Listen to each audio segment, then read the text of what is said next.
Y yo fijaría 14 años la edad para consentir y consideraría violación, abuso sexual y demás toda relación sexual por debajo de 14 años.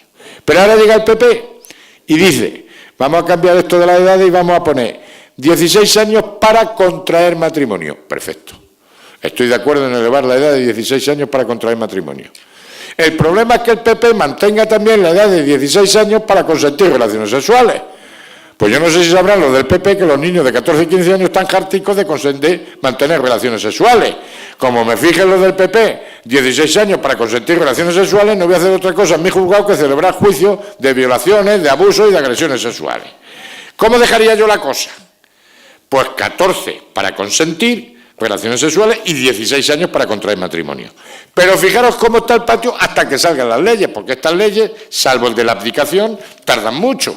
¿Y cómo está la cosa? Con 12 años puedes comprarte la pastilla del día después, pero no puedes consentir relaciones sexuales. Con 13 años puedes consentir relaciones sexuales y sin embargo no te puedes dar de alta en el 20 porque no tienes 14. Y sin embargo todos tienen 20 porque todos engañan a 20. Con 13 años puedes consentir relaciones sexuales y, sin embargo, como no tienes 14, no puedes ser acusado de un delito, porque no tienes 14 años. Con 13 años puedes consentir relaciones sexuales y, sin embargo, no puedes hacer testamento. Con 16 años puedes abortar con conocimiento y consentimiento de tus padres y, sin embargo, no puedes comprar tabaco. O cuando vas a prestar declaración delante de mí, necesitas ir acompañado de tus padres. Vamos a poner un poquito de sentido común, ¿no? Que no hace falta ser... Y ya fijaros hasta dónde llega ya el sumum de la barbaridad de este país. Y eso le ha hecho la culpa mucho al sistema y a los abogados. El otro día, médico de Madrid, señoría, en La Guardia, detectamos que un crío de 14 años está manteniendo relaciones sexuales con una cría de 12. Ya tenemos ahí una violación y nada, pero no van por ahí los tiros. Y detectamos que el niño de 14 años padece una enfermedad venérea contagiosa. ¿Podemos decírselo a los padres del niño o estaríamos violando el derecho a la intimidad del niño? Es que ya hay que hilar fino, pero esos son los médicos, los abogados. Mi respuesta fue clarísima. No es que puedan, es que deben decir a los padres del niño y a los padres de la niña. Porque es que ese niño tiene que estar controlado sanitariamente durante 1 año o 2 años para ver qué pasa con su enfermedad. Y al mismo tiempo puede estar cometiendo un hecho delictivo que es contagiar voluntariamente a otro una enfermedad. Pero fijaros hasta dónde ya nos estamos cuestionando que se prime o que se discuta el derecho a la intimidad de un niñato de 14 años frente a la autoridad y responsabilidad de los padres del niño o de la niña y al derecho a la sanidad que tienen los demás niños y las demás niñas. Y ya el sumum de la tontería que tenemos este sistema de garantía. Por eso digo que sentido común. Padre de un crío de 18 años, 19 años, en el colegio o en la universidad. Niño, dame las notas. No, que afecta a la intimidad. Entonces van los padres a la secretaría del colegio o a la secretaría de la universidad. ¿Deme usted las notas de mi niño? No, que afecta a la intimidad. Y entonces me dicen los padres, ¿qué hacemos? Digo, muy sencillo. O que su hijo le haga un poder notarial, o que su hijo se pague los estudios. Así estamos. Tanta norma, tanta historia y menos y poco sentido común. Vamos a darle un poquito de sentido común a todo esto, porque lo fundamental son los menores. Yo voy a terminar y siempre digo lo mismo. El problema de este país es que mientras el juez de menores sea el menor de los jueces, el maestro sea el menor de los catedráticos y el político de menores sea el menor de los políticos, así no va. Ha sido un verdadero placer, ya con esto termino. Pido disculpas si alguien se ha podido sentir ofendido por algún chascarrillo o algún comentario que haya podido utilizar. Y siempre me gusta terminar con la lectura de unas palabras que resumen todo lo anterior. Como digo, si alguien se ha sentido ofendido, le pido disculpas. Y siempre me gusta terminar con una lectura que resume todo lo anterior. Aquí no hay ni mensaje político, ni izquierda ni derecha, sino todo lo contrario. Pero estamos implicados todos. Son unas palabras que resumen todo lo anterior, se le atribuyen a Bertolt Brecht, pero no voy a discutir si no son de Bertolt Brecht, porque siempre hay algún profesor de historia o de literatura que dice que no son de Bertolt Brecht. Pues si no son de Bertolt Brecht, me da igual que no sean de Bertolt Brecht, pero queda muy bien decir que son de Bertolt Brecht. Son unas palabras que le dan un tono literario a mi intervención, elevan el tono poético y sirve sobre todo para arrancar el fuerte aplauso del público que tan pacientemente me escucha. Y estas palabras dicen así. Primero se llevaron a los negros, pero a mí no me importó porque yo no lo era. Enseguida se llevaron a los judíos, pero a mí no me importó porque yo tampoco lo era. Después detuvieron a los curas, pero como yo no soy religioso, tampoco me importó. Luego apresaron a unos comunistas, pero como yo no soy comunista, tampoco me importó. Ahora me llevan a mí, pero ya es tarde. Muchas gracias.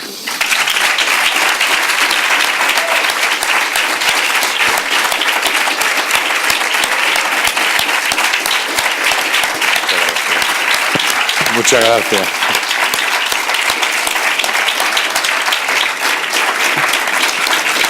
Gracias. En Pamplona. Sí. Pues es que he tenido unos buenos informes de usted y no podíamos menos que venir a Muchas escucharle. gracias. Pues es la misma conferencia, seguro. Sí, porque siempre es la misma. Sí, era de ciudadanía, sí, señor. Sí. Pero yo no le pongo un 11 porque no puedo. Se queda en 10. Muchas gracias. Bueno, Muchas gracias. muy agradecidas. Gracias. Bueno, yo por romper un poco el fuego, además de felicitar a don Emilio, al que por cierto le ha sonado el teléfono una BlackBerry, que está un poco antigua, pero le ha sonado varias veces.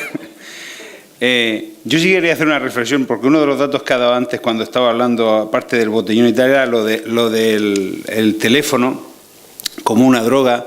Y hay un dato también que es espeluznante, y lo ha dado hace poco la Dirección General de Tráfico, y es la cantidad de accidentes mortales que hay por la utilización del teléfono. Es que parece mentira, no ya por ir hablando por teléfono, porque la mayoría de los coches lleva las manos libres y tal, pero es que además la gente va escribiendo, o vamos, no vamos, WhatsApp o mensajes, y creo que hablan de un 40% de los accidentes mortales. O sea, que hemos reducido por la velocidad, pero ahora fíjate qué elemento nuevo aparece aquí con los dichosos teléfonos, y un 40% de los accidentes mortales son debido a eso. ¿No? Sí, un apunte que me había tomado. Sí, ¿no? Y nos estaba originando muchos problemas de autismo, los chavales, ¿eh? De autismo. Pierden Cuando hablo, no solamente hablo de esto, sino del Internet, del iPhone. Autistas. Tenemos chavales autistas. Sí. Sí, yo quiero hacer una pregunta.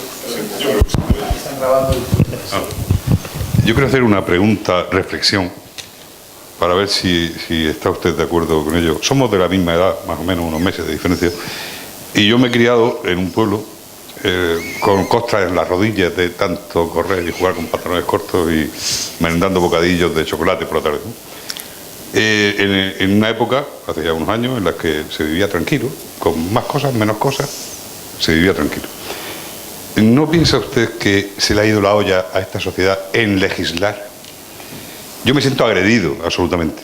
Soy una persona con cierta cultura y me siento agredido todos los días, porque todos los días hay unos legisladores, o hay unos políticos que tienen que brillar delante de los demás sacándose una nueva ley que se mete contra mí.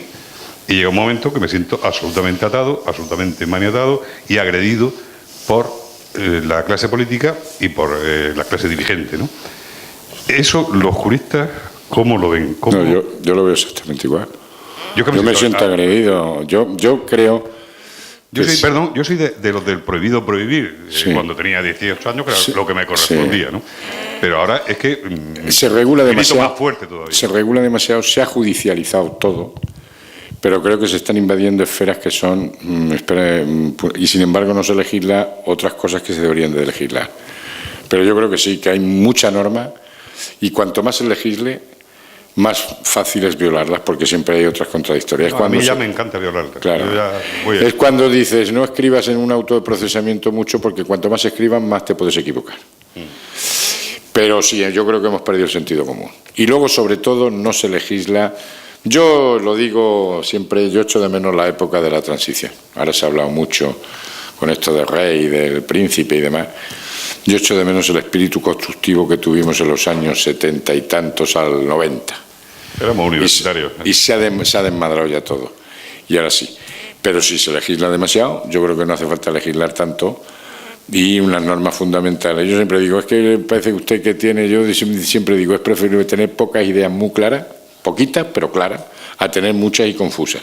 Y yo creo que tenemos un sistema muy normativo, muy tal, y por lo tanto mucho más complejo. Y que atenta muchas veces contra el individuo, por supuesto que sí.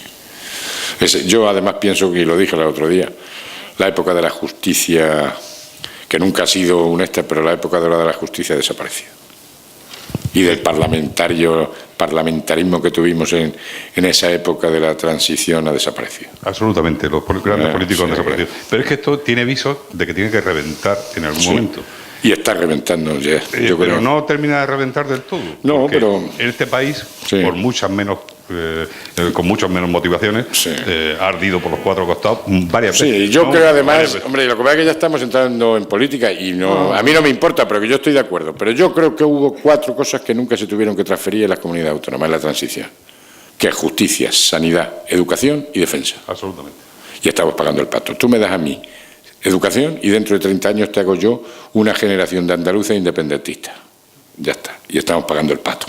Pero aquí como somos todos pum, pum, cediendo, y va a reventar. Va a reventar, Tiene que reventar. y reventará. Pero porque no tenemos la categoría que tuvimos, yo siempre lo digo, la categoría humana, serán los que sean personalmente y demás.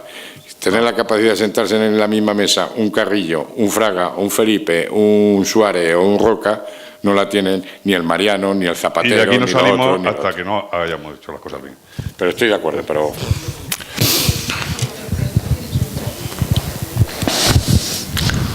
Y en menores pasa eso, o sea que una cría puede abortar y sin embargo pues necesita ir acompañada de sus padres para prestar declaración. Y que yo, por ejemplo, no pueda decirle a mi hijo no salgas, que ahora, por ejemplo, se está dando muchos casos. Por eso digo del pacto del menor. Estamos teniendo a veces denuncias falsas de niñas que dicen que sus padres les agreden porque la niña quiere obtener un determinado ventaja. O sea, yo, por ejemplo, he tenido varios juicios en que decían que sus padres les maltrataban porque la niña quería obtener una sentencia condenatoria contra los padres para irse a vivir con el novio con 16 años. O sea, es que hemos perdido. Y ahora llegamos a un sistema que un niño llega, mis padres me pegan y se encienden todas las alarmas. Y hemos cambiado de mentalidad, si yo lo noto. Cuando mis hijos eran pequeños, llegabas al hospital, pues ¿qué te ha pasado al niño? Pues ha caído por la escalera y tiene esta. Ahora llegas a un padre con un niño y el sospechoso primero es el padre que parece que ha tirado al niño por la escalera. Hemos cambiado de mentalidad. Es que hemos cambiado de mentalidad pues en los 15 o 20 últimos años. Y así nos va, en todo, en todo. Buenas, yo soy psicólogo y un poco me he visto culpable de... Han hecho mucho daño, Sí, hay gente buena, sí. pero han hecho mucho daño los psicólogos. Y de la época de la transición esa, dijo. Yo siempre digo que gran parte de la culpa de lo que está pasando ahora con los hijos la tienen los psicólogos de los años 80. Sí, sí. Lanzaron un mensaje que, como usted ha dicho, del diálogo, los padres confundieron y olvidaron las normas. Sí. Y entonces se ha creado lo que se ha creado, es decir, se llevó el mensaje al extremo, se habla de diálogo y entienden que todo hay que discutirlo y todo hay que razonarlo. Y yo soy el padre y las normas las pongo yo.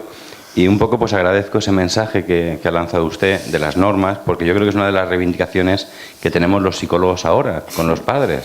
Es decir, el tema de las normas. Sí. Y luego otro tema que agradezco, y si podría, 2 temas más. Una, la mentalidad que cada vez yo detecto más en los padres de Pilar de la Horadada y en muchos padres, como solución el centro. ¿De acuerdo? Cuando hay un hijo conflictivo, Sí. la solución es el centro. Y les da lo mismo que el centro sea de reforma que de Bien. protección. El caso es centro. Sí. Y No. quitando los centros abiertos, con carácter terapéutico. ¿De acuerdo? Que No, son yo- estos centros. Sí. Nosotros aquí tenemos uno en Godella, que lo llevan un grupo Sí. de eclesiásticos que se llaman amigonianos, y sí que trabajan a nivel del menor. Es decir, yo he tenido menores allí que han entrado muy mal, Sí. han entrado psicópatas, y han salido unos chavales totalmente cambiados. Pero hay una mentalidad por parte de los padres Sí. de reivindicar el centro. Sí, quitarse el problema. Yo soy más partidario de las medidas alternativas. Ahora, siempre tendremos que tener privación de libertad, pero yo soy partidario de trabajar con el menor dentro de la familia, dentro de su ambiente y tal. Eso, el internamiento es la última razón. Y tenemos que convencer a los padres que somos los primeros responsables de la educación de nuestros hijos. Pero, como digo yo, bastante bien salen algunos chavales a pesar de los padres que tienen.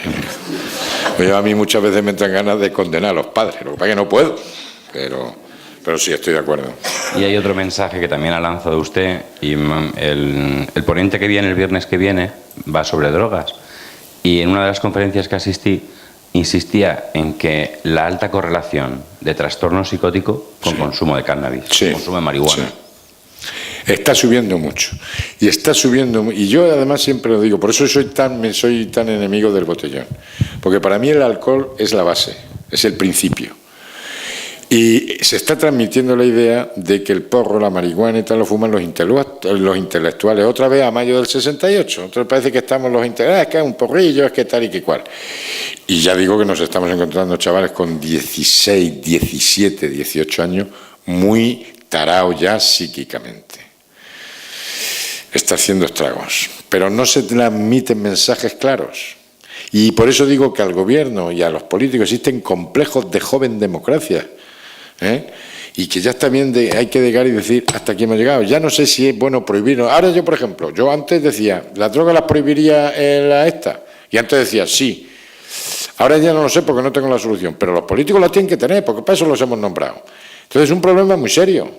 La marihuana, es un problema muy serio en la juventud actual. La mezcla de alcohol y demás. Ahora, ¿cómo se soluciona? Pues no lo sé, pero estamos teniendo muchísimos problemas. Cada vez fuman porque beben a muy temprana edad. Y cada vez se relajan más esas historias. Y es un problema muy serio. Y tenemos mucho niño y mucha niña que está subiendo entre las niñas. No solamente los niños. Las niñas están copiando lo malo de los chicos. Pero sí tenemos mucho trabajo. Los internamientos terapéuticos se han disparado los 3 últimos años. Se han disparado. Yo estoy detectando muchos chavales con 14 años... Sí. Con un consumo muy frecuente de marihuana. Sí, sí. Y lo más gordo es que fuman con los padres. Sí, porque van de intelectuales. Sí. Nosotros ya, todo chaval que hacemos una medida judicial, ya de entrada le hacemos un screening de drogas. Ya está. Hola Emilio, buenas tardes. Mira, yo pertenezco aquí al Departamento de Servicios Sociales del municipio y una compañera mía que está detrás lleva el tema de la libertad vigilada de menores aquí en el municipio. Y muchas veces pues, nos han pedido informes técnicos para la situación familiar y demás. Sí que es cierto que hay medidas socioeducativas, diferentes tipos de medidas. Pero a veces creo, o yo la impresión que me llevo trabajando junto con el equipo, es que creo que no se llega a la base del problema, porque si tienen 4 meses de libertad vigilada o de tarea socioeducativa, creo que habría que legislar o regular o hacer que, por ejemplo, el padre el niño tiene consumo de marihuana, si tiene que ir el niño a la unidad de conductas, ¿por qué no va el padre también? Si el niño no sabe leer y escribir, quizá el padre sea obligado también a acompañar a su hijo a sacarse ese graduado que tampoco quizá lo tenga. Sí. Porque todo viene de la base familiar. Entonces creo que se queda la medida, sí que es muy buena en ciertos chavales, pero en ese aspecto, por lo menos lo que conocemos aquí, que se queda un poco coja, porque al final el niño vuelve a la familia, los padres siguen manteniendo el mismo nivel, el mismo sistema de funcionamiento familiar, y quizá que el niño, sí, como dices tú, a veces son peores los padres que los niños. Si es un poco inteligente, sabrá. Sí. Y entonces, a nivel, yo creo que queda algo cojo ese tipo de medidas que sí que son, creo que son buenas, pero... Es que el problema está, sí, estoy de acuerdo. El problema está en que nosotros no podemos condenar a los padres, nosotros podemos recomendar. Y el programa puede recomendar. Pero yo no puedo condenar a un padre a hacer esa terapia. Se recomienda. Por eso digo que a veces me entran ganas. Ahora, si yo veo que los padres no colaboran, lo que hay que poner es en conocimiento de eso para modificarle al chaval la medida y aplicar una medida en la que no necesitemos, entre comillas, la colaboración de los padres, pero sí, he hecho de menos, es que siempre está... Sí, aquí llevamos el problema es que no podemos condenar a los padres. No se trata de condenar, sino que no digo una condena, sino que como tiene que el niño cumplir una medida, que le acompañe el padre. O sea, sí, pero no podemos obligarle. Ahora, yo te digo una cosa como lo obligaría. Por ejemplo, hablando de época de crisis, hombre, aquí no tenéis ese problema como tenemos en Andalucía. Pero yo en Andalucía quitaba las ayudas familiares y las historias. ¿Tú no colaboras con tu hijo? Pues te quito la ayuda familiar, así de claro. Fijaros hasta dónde llega la hipocresía social y de los políticos. Fijaros lo que está pasando. Y es a nivel nacional, creo, por lo menos digo lo que pasa en Andalucía. Un preso cuando lleva un tiempo en prisión y sale de la prisión, se le paga 400 euros de paro. Bueno, en menores pasa exactamente igual. Yo condeno a un menor encerrado y si está más de 6 meses en un centro de internamiento, cuando sale tiene una pensión de 400 euros, que puede llegar hasta 18 meses. Luego, fijaros la barbaridad de estos, que me parece muy bien si hay dinero, pues hay dinero, pero si no hay dinero vamos a reportar por ahí. Un chaval nos cuesta 240 euros diarios en Andalucía, privado de libertad. Le damos formación, educación, vestida, comida, tal y que cual. Y cuando salga, 400 euros diarios. Digo, al mes, durante 18 meses. Yo estoy desesperado. Tengo 2 críos de 15 y 16 años. Estoy en el paro. Tiraros a la calle y cometer hechos delictivos. Así de claro. Emilio, es que... Y a mí me están llegando chavales que me dicen, oiga, enciérreme usted más, porque si lo encierro menos de 6 meses, ya no cobran. Es que fijaros, coño. Emilio, es que ese caso acaba de ocurrir aquí en el municipio y a nosotros nos parece una barbaridad. ¿Y una barbaridad? No estamos en contra de que ese chaval tenga una pequeña ayuda. No, yo ninguna ayuda, pero si nos estamos costando 240 euros diarios, coño. Si hubiese dinero, pues sí, pero es que ahora no hay dinero. Y le estás quitando a los servicios sociales, a sanidad, a los viejecillos, y le estás fomentando la delincuencia. Es que vamos, es que una vergüenza. Pero eso nadie dice nada. Aquí parece que esto no se puede saber. Y fácil es un decretillo decir que no se paga. ¿Qué hago yo? Le embargo la cuenta al chaval. Para que pague por lo menos sus indemnizaciones. Es que esa es la cosa. Por eso digo que un poco de sentido común. Y están los padres, muchos, ¿qué hacemos nosotros? Cuando le ingresa, si ingresa el dinero como menor, como ingresan los madres, decimos a los padres, coge ese dinero. Pero muchos cuando lo cogen siendo mayores, pues se lo gastan en porros, en historia y demás. Están fomentando el delito. Y lo fácil que es un decretillo decir que no se paga un duro por menor, que no es una sentencia penal, que es una, en fin, algo, buscar la fórmula. 400 euros, hasta 18 meses. Y claro. Buenas noches, me llamo David. Sí. Es que acabo de escuchar el tema de los padres y los críos. En mi casa no fuma nadie, no tomamos drogas, el crío ha salido fumador. ¿Qué se puede hacer? Porque si después vamos a culpar al padre, lo vamos a llevar con él a recibir clases. No, yo te digo, mi consejo, ya he dicho que yo no doy consejos para ser un buen padre, yo doy consejos para formar un delincuente y luego siempre digo lo mismo, hay que ser con sentido común, actuar, intentar controlar a los amigos y demás, pero luego mi consejo es que los católicos que recen mucho y los no católicos que reciban energías positivas porque hay que tener suerte también. Y luego hay otra cosa que no se dice, pero también hay un componente genético, que no sé cuánto influye, ¿sabes? Pero que son muchas cosas. Si medianamente tú haces como con sentido común, crees que lo haces bien, que pues después a esperar y que salga, y que te ha tocado y te ha tocado, pero vamos, que todos los males sean esos, pero por eso digo que es muy difícil. Ahora, controlar amistades, pero aún así te puede tocar la china. Yo mi consejo siempre digo, el delito que está subiendo el maltrato de hijos a los padres. Siempre digo, un consejo, si el niño está haciendo la vida un infierno y se intenta solucionar, la mejor solución es psicólogos, educadores, orientadores y demás. Pero como todos son voluntarios, si toda esa vía se agota y el chaval sigue convirtiendo la vida familiar en un infierno con conductas delictivas de insultos, chantaje, amenazas, daños, mi consejo es denunciarlo como menor. Ahora, si se denuncia, que es muy duro, mi consejo es que el matrimonio esté de acuerdo los dos. Y si están separados, que el que no tiene la custodia que no moleste, porque es muy duro denunciar a un hijo. Ahora, si ya es mayor de edad, yo no denuncio, porque en menores de edad no tiene antecedentes penales. Lo puedes corregir y enderezar. Si ya es mayor de edad y vas tapando, que nos estamos encontrando con padres, los padres tardan en denunciar a unos hijos maltratadores 1 año y pico. Muchos tardan y ya llega, cuando ya es mayor de edad, yo no denunciaba. Porque tienes antecedentes penales, órdenes de alejamiento, no sé qué. Ahora, lo echo de la casa. Es difícil. Es muy difícil. Por eso digo, si un menor la vía de negociación, orientadores, psicólogos y demás, está convirtiendo la vida familiar en un infierno con conductas delictivas, yo prefiero denunciar a mi hijo como menor, por niño maltratador, porque sale para adelante.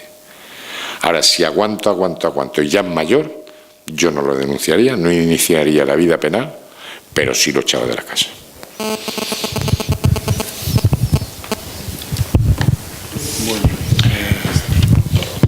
Sí, pues ya se está yendo gente. Yo, si ustedes lo ven a bien, terminamos aquí. Le agradecemos a don Emilio esta magnífica clase magistral que nos ha dado. ¿Hay alguien más que quiera? Venga, la última pregunta. Hola, buenas tardes o buenas noches. Oye, por favor, soy madre extranjera, tengo 3 críos y me gustaría que usted me aconseje cómo puede que mis hijos entregarse a la sociedad española sin perder sus raíces de árabe. Eso es muy complicado. Eso es muy complicado, porque yo te digo una cosa, a lo mejor digo una barbaridad, pero como estamos en familia, yo digo lo que pienso. Eso es muy complicado y es muy difícil. Yo ya he tenido casos de maltrato, pocos, pero de maltrato de hijos marroquíes nacidos en España, pero de padres que han chupado más la educación de nacimiento a la occidental. Es muy complicado. Y te vuelvo a decir, hay que tener suerte. No sé cómo se puede hacer. Pero también es verdad que yo soy partidario mucho, que en este país no se ejercita, de la reciprocidad. De la reciprocidad. Es decir, que a mí me gustaría que en mi país, que la gente que viene a mi país me tratase a los míos cuando yo voy a su país. Y eso no sucede. Reciprocidad y se nos olvida. Entonces, que un chaval esté en España, nacido en España y que quiera conseguir, o con que los padres